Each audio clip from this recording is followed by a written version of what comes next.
Welcome to Oporto, Portugal. It's a city where time seems to slow down, nestled along the Douro River. Oporto, or Porto as the locals call it, is the second biggest city in Portugal.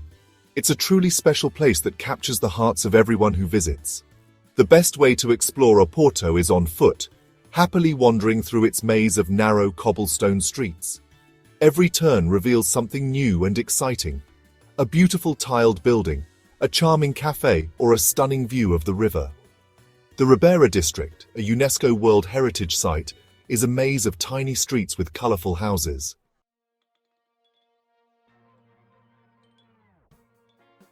Section 2. Travelling through time. We're going to visit 3 famous landmarks. First, we'll explore the Historic Centre. It's a UNESCO World Heritage site full of amazing buildings, narrow cobblestone streets, and hidden squares. Next, we'll go up to the Luiz I Bridge. This amazing bridge offers incredible views of the city and the Douro River. Finally, we'll cross the river to the Serra do Pilar Monastery. This old monastery sits on a hill and gives you the best views of the city skyline. Each of these places is special and has an interesting story to tell. Come with me as we discover their secrets and the history they hold.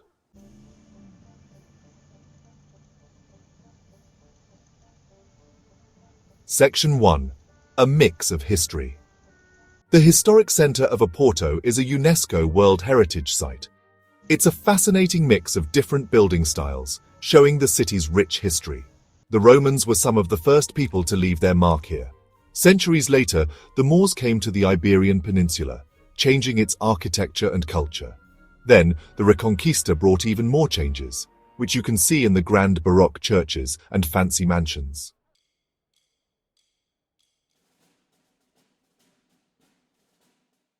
Section 2. The Ribeira, the spirit of Oporto. The Ribeira, Oporto's historic waterfront, is a maze of narrow, winding streets that lead down to the Douro River. Imagine walking along the Cais da Ribeira, the walkway by the river. The air smells like grilled sardines, a favorite local dish. Colorful Rebello boats, once used to carry barrels of port wine, float gently on the water. As you explore the Ribeira, look up. The houses are painted in all sorts of bright colors, each one different. Stop at one of the many small cafes or restaurants. Order a glass of port wine, the region's famous drink, and enjoy some Portuguese food. As the sun sets, the Ribeira becomes magical, with the sounds of fado music coming from nearby restaurants.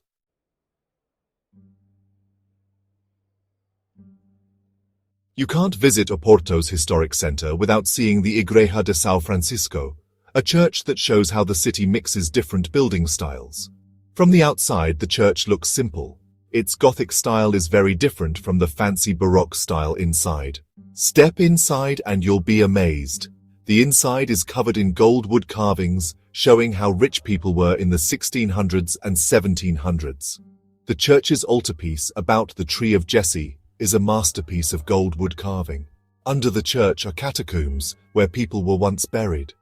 Seeing reminders of death in such a beautiful place makes you think about life and how it ends.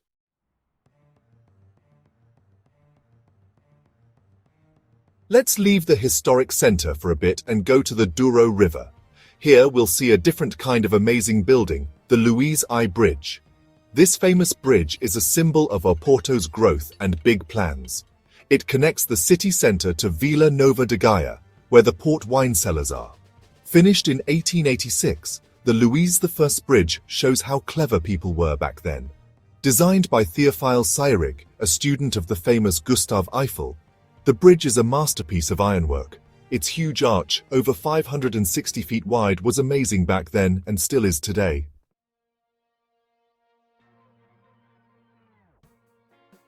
Let's go to the top level of the bridge first.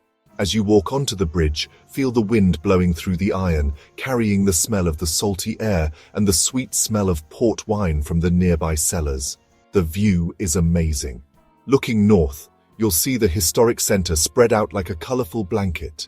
To the south, Vila Nova de Gaia stretches towards the ocean, with the logos of famous port wine brands on the buildings. Now go down to the lower level, and it feels completely different. Here, you hear the traffic rumbling, and the city sounds are much closer. the tram crossing the bridge makes a special clattering sound.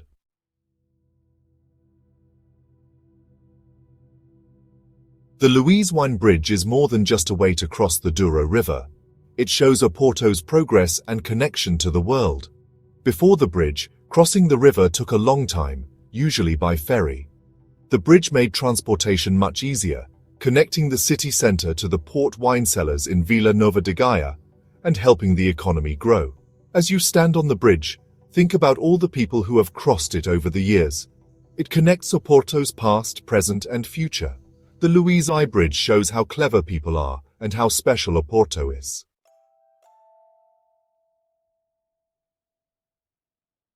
Now, let's cross the Douro River, leaving the busy city centre and go to the south side. Here, on top of a hill overlooking the river and the city, is the Serra do Pilar Monastery. From here, you'll see Oporto in a whole new way, showing its grandeur and how connected it is to the river that shaped it. As you go up the hill, by car or on foot, you get more and more excited. It gets quieter, and you hear the leaves rustling and the seagulls crying above the Douro.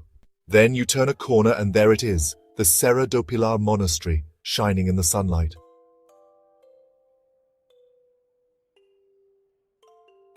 The Serra do Pilar Monastery is a cool mix of building styles, showing its long and interesting history.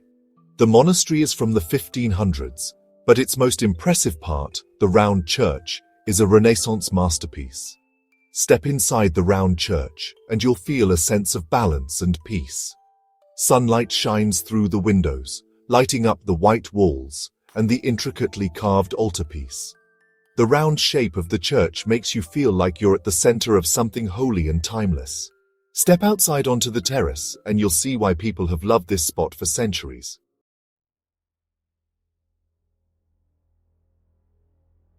The Serra do Pilar Monastery has seen a lot of history.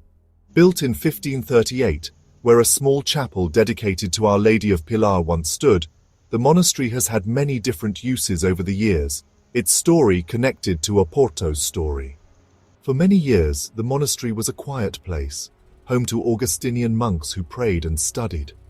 They took care of the vineyards and olive groves, their lives following the rhythm of prayer and the changing seasons. High above the river, the monastery was isolated and peaceful, perfect for thinking about spiritual things. But the monastery's peaceful life wasn't always quiet. In 1808, during the Napoleonic Wars, French soldiers took over the monastery, using its location to their advantage. The monks had to leave, and the monastery became a military base, its peaceful air replaced by the sounds of soldiers and war. The monastery's part in the Peninsular War, a terrible fight between Portugal and its allies against Napoleon, is remembered with a plaque on its walls. The plaque reminds us that even in this peaceful place, history happened, showing how tough both the monastery and the city are. After the Napoleonic Wars, the monks came back, but things kept changing. In the mid-1800s, when people in Portugal were against the church, the government took the monastery again. It was used for many things, like a military base, a lighthouse, and even a jail.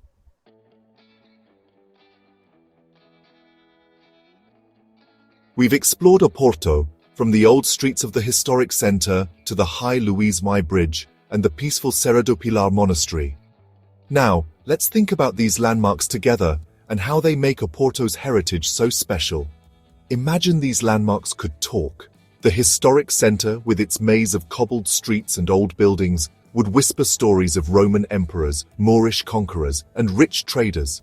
It would talk about a city that has survived many challenges, its spirit still strong.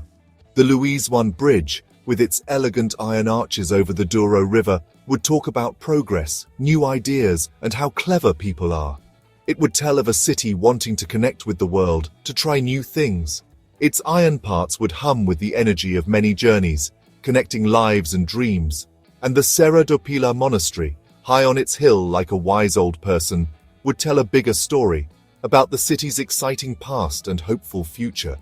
It would talk about faith, resilience, and how people can find peace even in difficult times. Its white walls would reflect the wisdom learned over many years of watching life below.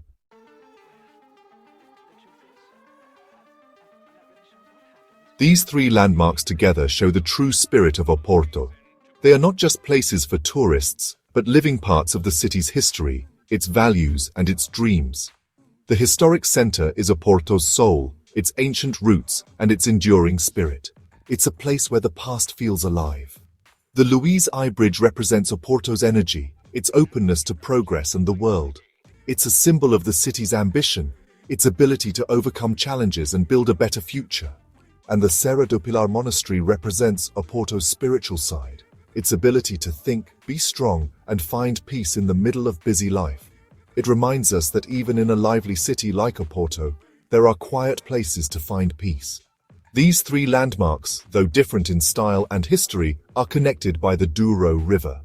The river is Oporto's lifeblood, shaping its economy, its culture, and who it is.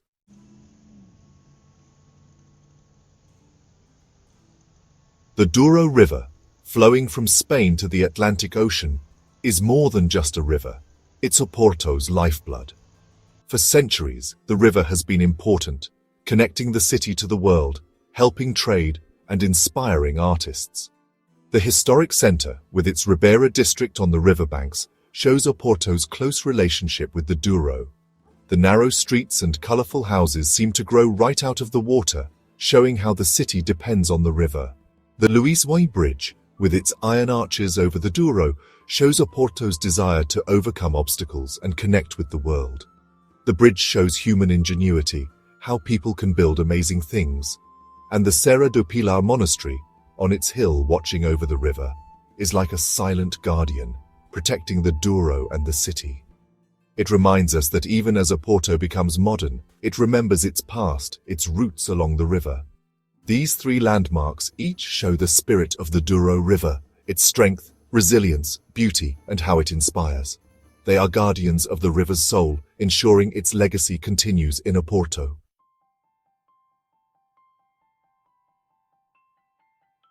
As our journey through Oporto ends, we appreciate the city's enduring spirit. From the old cobblestone streets of the historic centre to the high Luiz I Bridge and the peaceful Serra do Pilar Monastery, Oporto is a city with a rich history and enduring charm. These three landmarks, each a masterpiece, show the city's rich past. They whisper stories of Roman emperors, Moorish conquerors, brave explorers, and brilliant engineers. They tell of a city shaped by time, its character made by both good times and bad. The historic centre, with its narrow alleys and colourful buildings, is the heart of Oporto. It's a place where the past feels close, where you can almost hear the past, mixed with the smells of fresh bread and the sounds of fado music. The Luiz I Bridge, an amazing example of 1800s engineering, shows Oporto's ambition and connection to the world. Its high arches over the Douro River remind us that progress and new ideas are part of this city.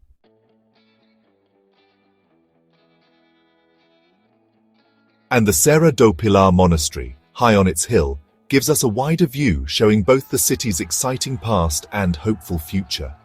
Its peaceful atmosphere makes us think, reminding us that even in a busy city, we can find quiet moments.